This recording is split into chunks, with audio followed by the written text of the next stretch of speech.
Today we are here with Tuom, who will be guiding us through Collector Crypt. Hey guys, nice to meet you. Yeah, nice to meet you too. How's it going? Yeah, it's a true pleasure to have you here. We're really excited to hear what you got to say. I'm Wookie, brother of Wombat and co-host of The Wave. And without much else to say, let's jump right into it. So All tell us, right. what is it that you got going on here? So, you'll see behind me I have a safe.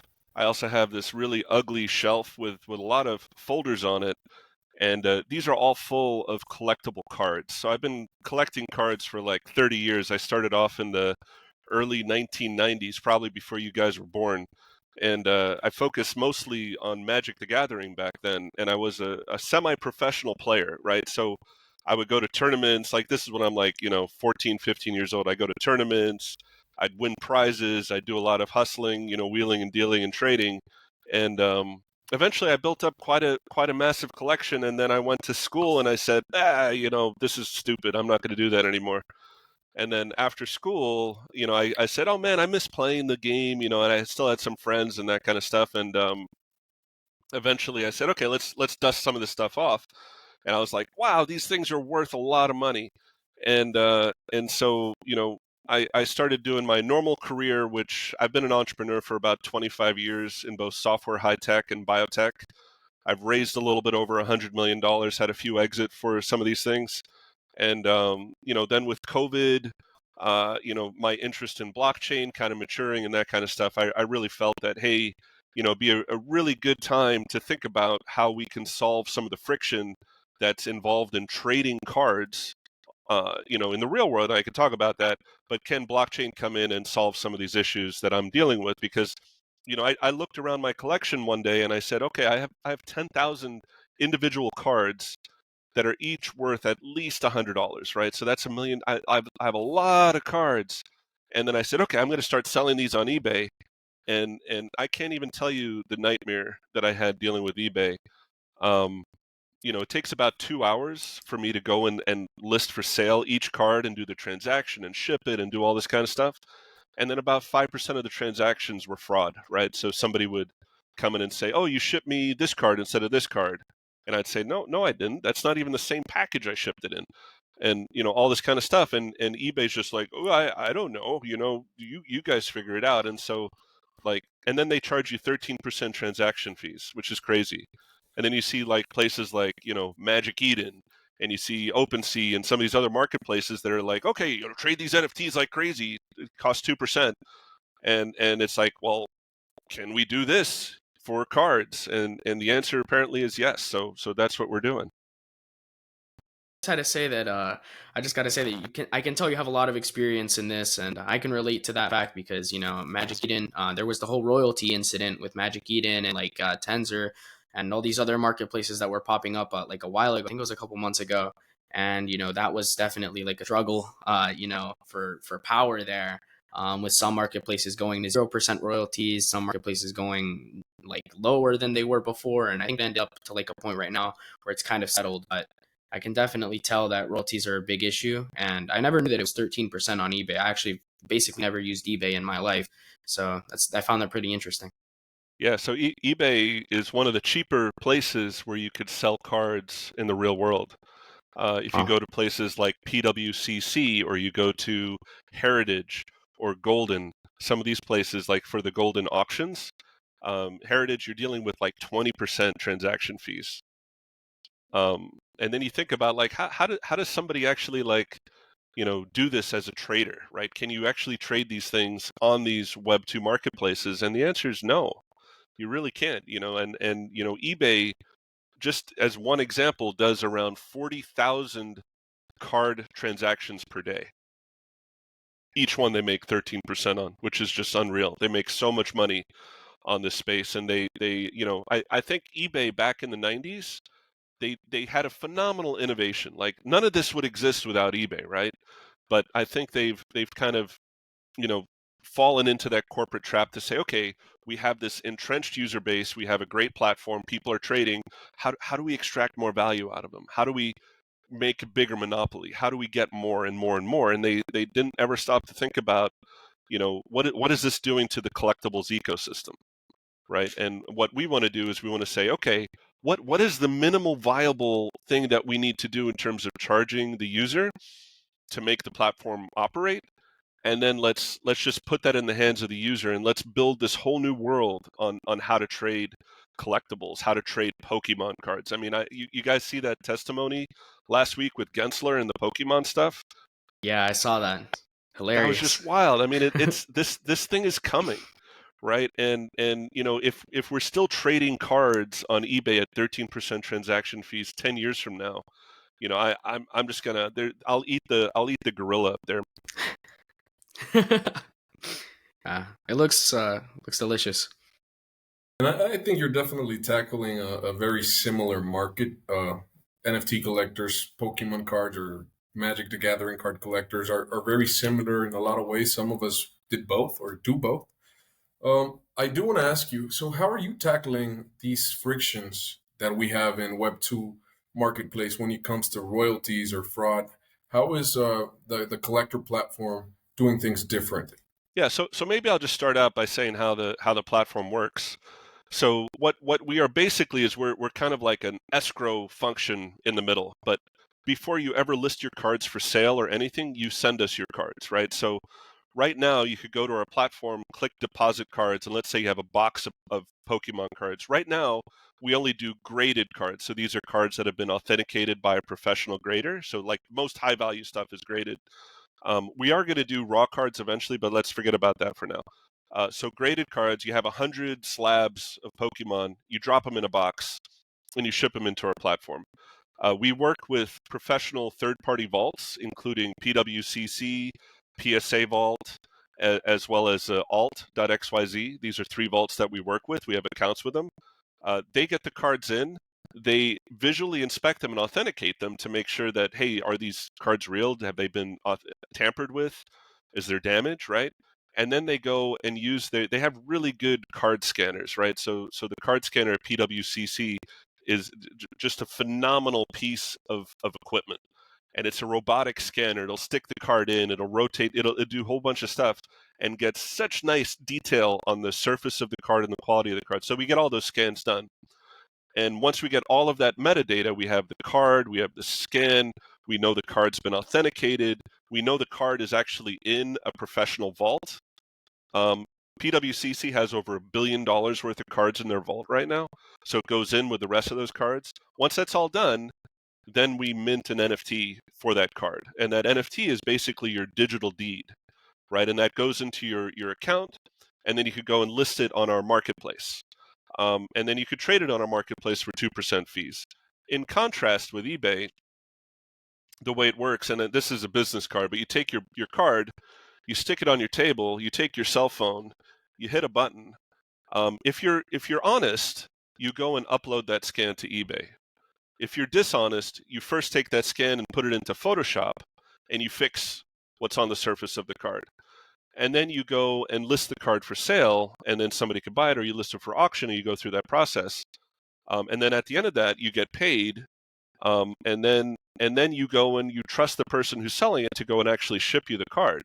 And you also trust that they're going to ship you this card instead of this card, right? And then when you receive it, you trust that it's going to go through all the mail networks. I mean, like if you're shipping one place to the other in the United States, it's pretty good. But I have a story, like somebody bought a $10,000 card from me in Croatia, and they paid instantly. It was great. I shipped the card. It got stuck in customs for 2 months.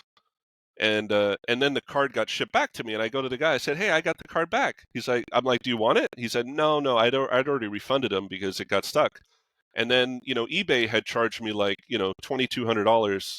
No, sorry, it total it cost 20. eBay had charged me like $1,000 for transaction fees, and I said, "eBay, I got the card returned. It got stuck in customs. Blah blah. Can you give me the $1,000 back I paid?" And they said, "Oh no, it's beyond the 30-day time to do that." And I'm like, all right, and this is kind of what you deal with. So for US based transfers, it's fine, it's okay. But when you start dealing with international shipping, international taxes, like if I ship something to Europe that somebody buys from me, they're paying a 20% value added tax to get it. right? So all these little pieces, they add up just to kind of make it a nightmare. So you have fraud, high transaction fees, high taxes, damage, customs, and just the amount of time. Like it takes me 2 hours to sell something on eBay. It takes me about 5 seconds to sell something on our platform. So you're just leveraging your ability to interact with the hobby in a much better and more efficient way. Is kind of what we're doing. Yeah, I think it's very similar to the Tensor story. We had Sting on here from Tensor, and he's a trader that created a trader platform. So he knows what he's looking for as a user, you know. And now on the back end, and it's very similar. You have that collector background, that experience, and you're creating something tailored for people like you and me, or even Wombat. I think you did. You buy a card from them, Wombat? Or Yeah, absolutely. I just purchased I think it's in the background here. I'm not sure if you can see it. I'll grab it so I can show it. I just bought this Pikachu the other day from Collector Crypt. Directly with crypto. It's my first like collectible Pokemon card I've had, so I'm very proud of this here. But No shit, that's great. the Thank you. the situation was super smooth. Everything went perfectly. I really enjoyed the experience as opposed to eBay, which I've never used, but from what you're telling me, it's a struggle. So I'm glad I got to experience it. And it's not, yeah, it's not a struggle all the time. Don't get me wrong, eBay has built up a massive empire, and for the most part they do well. But when each transaction cuts out so much, it's not like eBay takes that 13% transaction fee and then like gives it back to the people somehow, right? That doesn't happen. And then also in the times when it goes wrong, it's not like they're bending over backwards to help you. And those two things are what really get me. But the rest of it works fine. So don't get me wrong. Like eBay is okay, but it could be a lot better. So I guess that raises the question on your guys' side. Like, how are you planning to like not fall into the trap that eBay fell into, and where like you're getting so big that like these things are like these small problems that people are having like aren't affecting you as like a company? Do you think that you'll be at a point at some point where like you still are big, but you still like notice these people and help them with their problems? So from the get go, I'm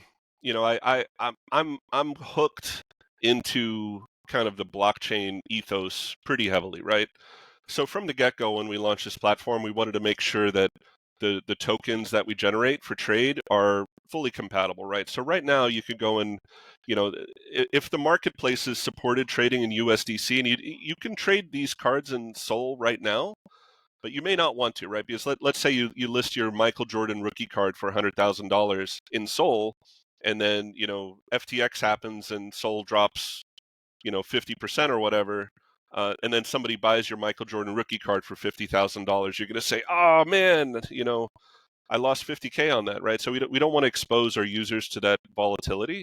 But right now you could do it, and one of the interesting things is that marketplaces are starting to warm up to this idea that if you're going to be able to trade real world assets on the blockchain, you have to trade those in stable coins. And we're very excited. We're hearing now that one marketplace in particular is going to be doing that, and it'll be a great time because that means we could take everything that we're doing. It could be listed on their marketplace as well, and we're a small group of devs, right? We're not going to be able to replicate what some of these big guys have done with their marketplace and all the features and all the add-ons and the great UX and all that stuff. And so we're just super excited that people are catching on and are moving that way. and I also think that they're like, correct me if I'm wrong, but within the past maybe 3-4 months of the bear market, there's been like a huge spotlight on collectibles, like real world assets. And I think that's great, man. Like, it's, like I said, I think we share the same values as NFT collectors and real world asset collectors. So it's cool to see both worlds mixing and technologies working together to create like a better, more frictionless solution for some of these problems. Yeah, absolutely. And I'm going to give a shout out to another platform. I mean, people always are shocked that I'm saying I love these guys, but Courtyard, they're doing something very similar to what we're doing, but on Polygon. And I love the fact that they're doing these mystery pack drops. And the last one that they did was like a little bit over a week ago, and they sold 200 mystery packs at $300 each. So that's $60,000. They sold out in 30 seconds. Jesus. Just phenomenal, right? Like how many people out there say, "Oh, I sold $60,000 worth of Pokemon cards in 30 seconds," right? So I think people are getting it. People are finally understanding that you don't need to go to eBay to trade these things anymore. That you're going to be able to get a much safer, faster, more reliable experience buying and selling these assets on the blockchain. Even if you just decide to get it shipped, right? You don't need to leave it on the blockchain. Just go and buy it and ship it, and you're dealing with a trusted third party, authentic card, very low fees, and super fast. And that I'm so happy to see Courtyard successful, and we're going to be doing something similar pretty soon. So it's an exciting time. Just want to make sure I got it and I'm 100% on the same page. So let's say I want to sell one of my cards or whatever, and I take a picture, but I'm not a decent person, hypothetically, and I alter my card via Photoshop and I send it to you guys. So you guys check each card individually, make sure that I'm not trying to scam anybody. And if I am, I'm guessing you just send the card back to me, right? Well, so we don't even use your picture. You could do whatever you want with your Photoshop picture. That doesn't figure into our process at all, right? So you're going to send us the actual card, and we're going to do our own pictures, and we're going to enter our own data. So you could tell us, hey, this is a first generation Charizard, and we'll be like, no, it's not. That's a shadowless Charizard. What do you mean, right? We're going to put in our own data on it. We don't care what you tell us. We're going to authenticate. We're going to do the card as it is, so that there's no opportunity for. I mean, even if you make a mistake, right? There's no opportunity for that to penetrate into the system. And what you're saying there is exactly what people do on purpose and also by accident on eBay a lot. I mean, I can't tell you how many times I've bought something because I have some software that I use to buy stuff on eBay that makes my life easier. And sometimes that software looks at the card and tells me, reads does optical character recognition on the card and says, oh, this is this card for sale. But the title says something different. So somebody uploaded the wrong image for the title, and I buy it based on the card, and they ship me based on the title, and I'm like, bro, I bought this card. And they're like, no, that was the wrong image. Sorry. And I'm like, well, what do we do? Right? I didn't want that card. I wanted this card, and I overpaid for what you sent me because there's probably a bunch of idiots like me who bought based on the picture. And eBay says, "Oh, just return it." And I'm like, "Okay, who's going to pay for shipping and hand?" Like, it's just crazy. So yeah, I mean, everything you're saying are issues that eBay has completely gone with our platform. Yeah, no, then that's impressive, honestly. I can tell you when I ordered mine, I was worried a little bit because I'd never bought this before, but like I said, super smooth. And you mentioned that there was a, before this interview started, you mentioned that you guys had a Discord. The staff in there, super helpful. I ran into a slight issue, but we resolved it like pretty much instantly with the staff over there. It wasn't an issue of your platform, it was an issue on mine. Yeah, you showed me the card, and I kind of remember that. I had a message that said, "Hey, can we do this?" I said, "Yeah, let's do that. That's easy." But no, I'm so blessed that you guys picked up a card from us a few months ago and had a good experience. So thank you. And our Discord is discord.gg/collector. It's pretty easy to remember, and we have a few good guys in there all the time. Cool. Yeah. So, honestly, I think that we've had a pretty great conversation here. And you mentioned also before the interview that you wanted to tell us a little bit of alpha about what's upcoming with the product and what you're pushing out soon. So, you want to go ahead Yeah, and tell us a little bit about that? yeah. So one of the things we're going to be doing, I mentioned Courtyard with the mystery packs, and we've been collecting cards for quite a while, and we have quite a big collection. So we're going to be doing a mystery pack. It's going to be in partnership with a very well-known entity out there. So we're super excited. We're going to do a mystery pack drop. And these packs, when you typically go to a card show or something, you get mystery packs. You might pay like $100, and on average, you'll get like $50 worth of cards out because they need to have a business model, right? What we want is we want to build excitement and build users. So our packs are going to be stacked. Everybody buying these packs is going to be, on the road to making quite a bit of money. So, we hope that you guys join the mystery pack drop and join the alpha. we're going to be losing money on this one to try to get you guys to use our platform. We absolutely will be a part of it. I think it would be pretty sick to open some packs on stream for people to watch and just onboard more people. I love that concept of the mystery packs. So yeah, that's some pretty solid alpha right there. I appreciate that. Oh, yes. Oh hell yeah! Get Oh, something good? so I got this is Lost Origin. It's a set about a year old. I got a Sheesh. Drapion V-Star. Let's Ooh. go. There you go. So that you can't buy this on our platform right now. We are working on building a box break platform in collaboration with a few really good devs as well. So we have a lot of really cool things on our roadmap that are coming along. So just super exciting time for us. That's awesome. And before reading this off, I just want to ask real quick. Basically, are you sticking purely to card collectibles, or are you trying to move on to more and more things outside of it? For example, like autographs, other things like that are collectible. Yeah, great question. So I'll just kind of start out. Collectible cards on their own, there's around $70 billion worth of collectible cards out there in the world. If you think about the full market cap of NFTs, that's less than 20 billion. So you're looking at collectible cards already on their own being 3 to 4 times the size of the asset value locked in cards. Our back end, our platform is already built out to support comic books, coins, and stamps.